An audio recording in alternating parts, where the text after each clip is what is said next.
Flat में क्या कर रहे हो, मतलब ऐसा यूनिक? सीलिंग बिलिंग होगा प्लस मोल्डिंग करके दे रहे हैं।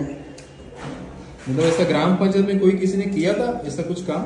नहीं, ग्राम पंचायत में कोई नहीं किया, पर्सनल लोग करते हैं, लेकिन करके आप दे रहे हो। मतलब कुछ यूनिक बन रहा है इसमें।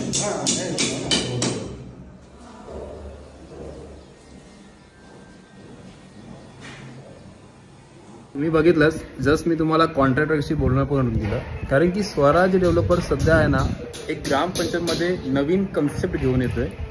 कारण की बघा खूप ठिकाणी आहे ना की फक्त सिंपल बेसिक प्लेन फ्लॅट देत आहेत, तेही तुम्हाला मार्केटच्या पेक्षा जास्त रेटमध्ये। पण आज फर्स्ट टाइम स्वराज डेव्हलपर्स तुमच्यासाठी घेऊन येतोय काहीतरी युनिक, काहीतरी वेगळं आणि व्हॅल्यू फॉर मनी असे फ्लॅट्स तुमच्या घेऊन येतोय।